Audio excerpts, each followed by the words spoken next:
Hey guys, this is Sean with Long Honeymoon. It was the best of trips. It was the worst of trips. Today we're talking about Alaska, our 14,000 mile road trip where everything went right and everything went wrong. We've documented a lot of the good times we had on the trip. For the most part, we had a fantastic adventure. However, it was also pretty much the worst road trip we had ever taken with regard to mechanical failures and breakdowns and different issues happening along the way. And I think we can use our trip to Alaska and back as a case study. Hopefully, it will help you avoid some of these problems, or at least handle these problems better if they do happen to you. Well, we've had one slight problem right out of the gate. Our air conditioner is not blowing cold air.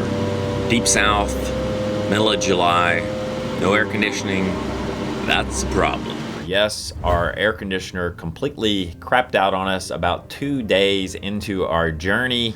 All right, for the first day, since we don't really have working air conditioning, we're gonna do a lot of driving because our air conditioner in our truck actually functions. We're targeting an Airstream dealership in the St. Louis area. Your face is red. Hot? Oh, yeah. It's only, 102 degrees in here. If anyone ever tells you that your RV air conditioner cannot be serviced, don't believe them because they can be. And this dealership was really great. They actually had the part in stock that we needed. Our air conditioner needed a new control board. All right, total damage here is $355. Well, it didn't take long for us to blow our first tire. Like changing a tire in 110 degree heat. So at this point, we've been on the road about 3 days and we already had two major problems. We really had very little confidence in the tires that our Airstream originally came equipped with. They fall apart in a very pleasing fashion. I kept on kind of kicking the tin can down the road. I didn't want to bite the bullet and change all the tires because it meant we were going to have to change our wheels too. And so I kept on buying one of these tires at a time. When we would have a tire failure, I would replace it with the same brand of tire. So I think the only thing really we could have done is simply replace all the tires with a different brand. You may have a bad year if you're running marathon tires. Some tires are more reliable than other tires. Let's leave it at that.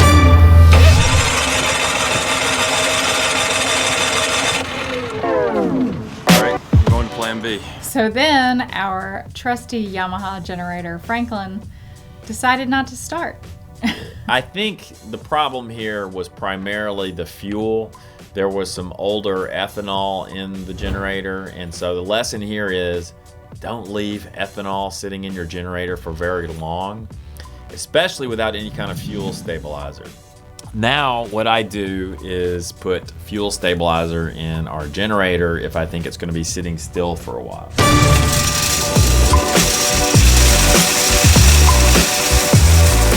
It's always something. Our batteries are getting so weak that when we're running purely off battery current, it's just not getting the job done. You gotta be able to flush the toilet, So maybe new batteries are in order. Your RV house batteries obviously have a limited lifespan. I've been told to expect about 4 years out of a set of RV house batteries. So it wasn't a huge surprise that ours needed to be replaced, but about 2 weeks into our journey, they began to really give up the ghost. So we replaced those before heading up into Canada. All right, we're in Calgary at an unfortunate development. The dreaded check engine lights made its first appearance of the trip. Don't know what it means. Normally we have a little code reader thingy for just such an occasion, but we've lent it to a friend and don't have it with us. We didn't know what was wrong with our engine. We went into a Canadian Tire store. They wanted $50 just to read the code. Okay, now in the United States, you can go in places like Pep Boys and Advanced Auto Parts, and they will read these codes for free. Also, if you have one of these devices, this is an OBD2 code reader. If you ever get a check engine light, you can just plug it into your vehicle, punch a couple of buttons, and you will be able to read the code yourself. These are cheap. You can pick them up for less than 20 bucks. I would definitely get one and throw it in your toolkit. Now we carry one with us everywhere we go. So the check engine light ended up going off on its own within a couple of hours, and it didn't come back on. So we thought, well, maybe it was a fluke of some sort. And for the rest of our trip through Alaska, the Yukon Territory, whole 9 yards, the check engine light never came on again. And it was no big deal, only our engine was to blow up about 2 months later. No problem. More on that in a moment. We basically got a leak in our galley area. The galley area is kind of in the center of the camper. This leak has been happening kind of right in front of the sink area, and our floor is all wet, and we had a hard time finding the issue, and we think we finally found it. And we can see where there's a pipe that's kind of all wet, and the area underneath it is wet. But the problem is that pipe is bolted to the floor, like screwed into the floor. And the way it sits in there, we can barely reach it with a screwdriver, and we just don't get enough leverage to unscrew it.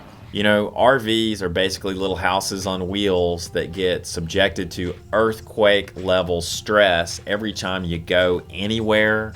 So it shouldn't be any great shocker that every once in a while things might jostle a little bit loose. And ultimately, we were able to track down and fix this plumbing leak. I believe it just needed a turn of a wrench, and some things needed to be tightened. All right, we're in the Yukon, somewhere between Haines Junction and Beaver Creek. We developed a problem. We've got a water leak. It's really not good. We were in the appropriately named Destruction Bay area of the Yukon Territory. And honestly, these were some of the worst driving conditions, the worst roads we'd ever had our Airstream on. Our Airstream got covered with an oily sludge ripping through this gravel that splattered all over the front of our Airstream and the underbelly of the Airstream. A drain plug on the freshwater tank broke off. It's basically just a piece of plastic that got, damage from a rock, and all our fresh water drained out. Until we repaired that, we were unable to have any kind of freshwater storage inside our Airstream. Our solution at the time was to use a tube of silicone to kind of goop over the busted drain plug until we could have it properly fixed at a later date. So this is our chosen solution, premium waterproof silicone. In 3 hours it is shower ready, and it is always permanently waterproof, and it's flexible and shrink and crack proof. We'll do a proper part replacement when we get off the road and we've got our Airstream in a safe, steady place for several days. Tube of silicone is a very useful item to have in your toolkit when you're going anywhere in an RV, because you never know when you might have to make some sort of emergency plumbing repair. How many campers does it take to change a light bulb?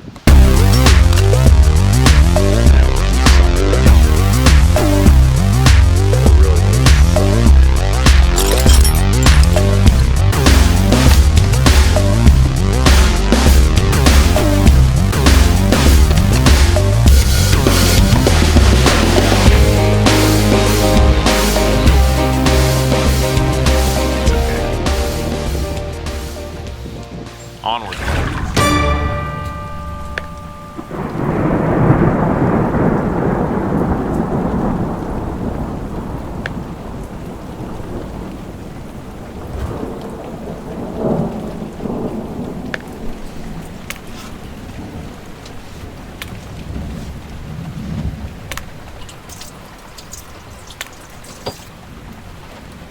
Our Airstream began leaking water around the roof line. We were seeing drips come through our air conditioning unit, and our carpet was getting wet around the perimeter of the travel trailer. It's gone from bad to worse. When you have a leak in an RV, they can actually be very difficult to diagnose. It's not always apparent where the water is getting in, because in theory, the water could enter, let's say, near the front of the travel trailer, and it could like run along the roof line, then drip down and come out in the middle, or vice versa. The only really proper long-term solution is to have the RV resealed.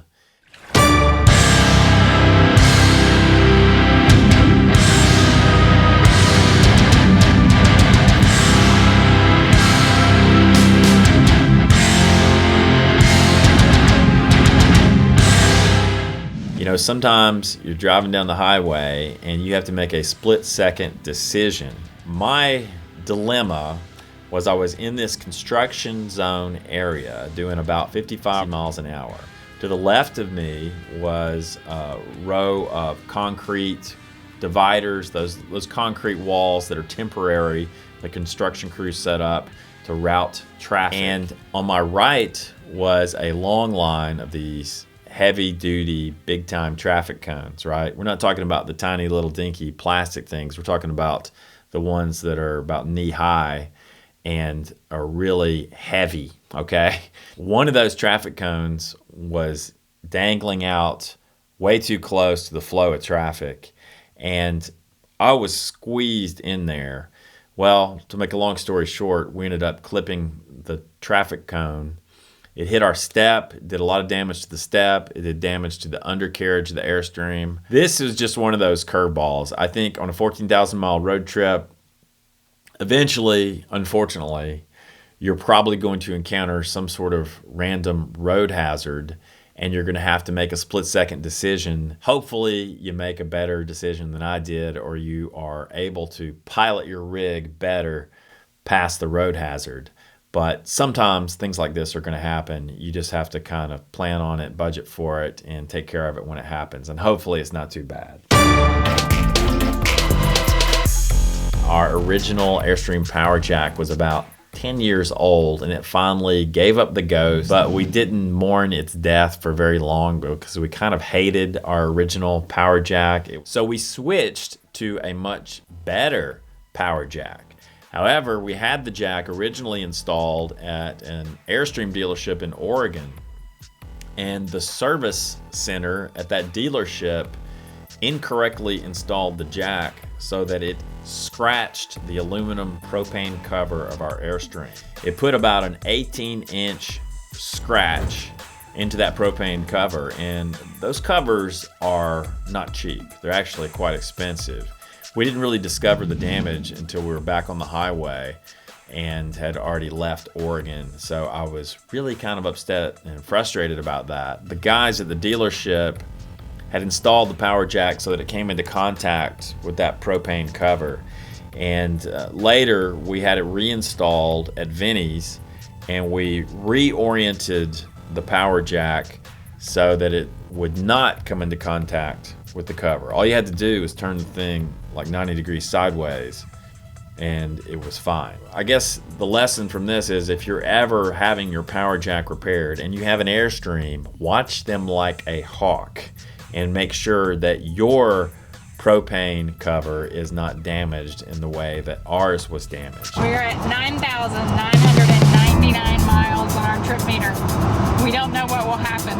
If it will reset to 1 or go to 10,000. Yeah, this is kind of a landmark moment. We're gonna zoom in tight and see what happens. We have no idea. The truck may explode. I'm sorry to bother you while you're fishing, but we're having a truck problem. Yeah. Well, last night we were having problems with it when we were getting close to our campground. It was sort of like when we would stop at a red light or whatever and we'd start to take off, it would sort of like hesitate and almost kind of shudder a little bit before it would finally kick in and go. And our brand new electric jack that they put on isn't working. It's not getting power. It's not getting any power. They wired something wrong. And last, but certainly not least, our EGR valve and cooler failed in our beloved Ford F-250 Seymour. And yes, our engine effectively blew up.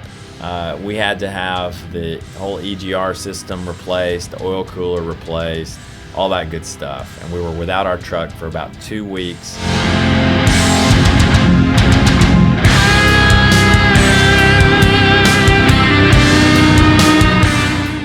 It was really a complete pain. You know, it ended up costing us a fair chunk of money. Our ultimate long-term solution was to have our engine bulletproofed at Bulletproof Diesel in Mesa, Arizona. And I'm quite confident now that we will never have this particular problem ever again. But it was certainly the largest mechanical problem, the most significant we'd ever had with our rig, really on any road trip. So that's it, guys.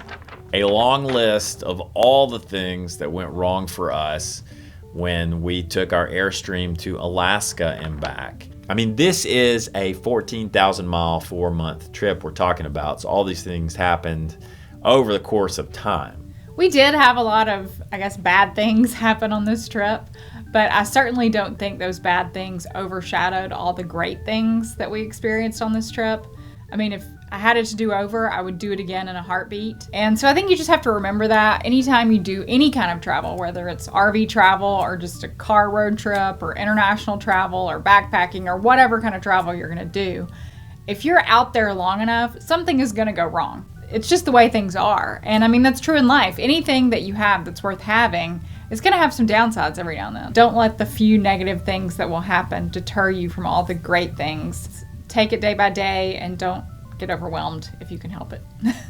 A viewer once told me an old expression that when things go wrong, the adventure begins. And I think there's a lot of truth to that, especially in travel. We don't expect everything to go absolutely perfectly from the moment we step out our door on an Airstream adventure. We're going places, we're doing things, we're using a lot of different mechanical gear. Sometimes things are going to break.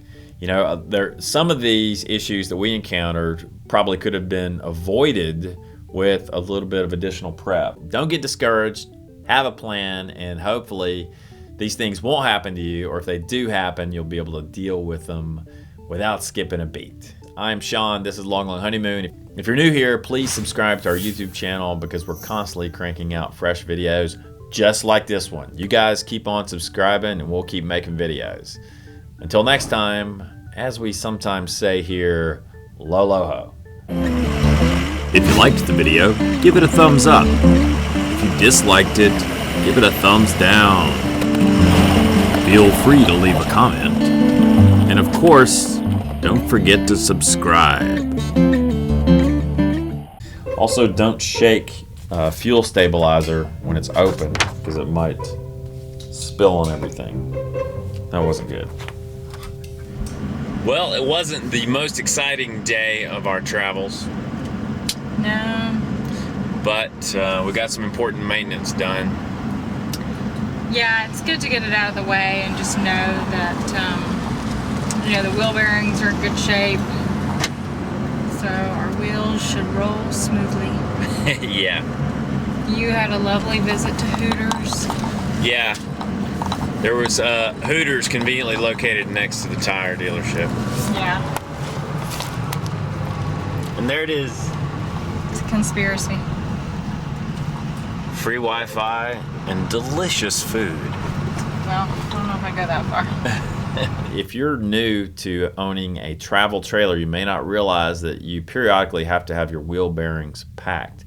If you do not periodically pack those wheel bearings with grease, it can cause a lot of damage to your wheel, and ultimately your wheel can shear and fall off the trailer.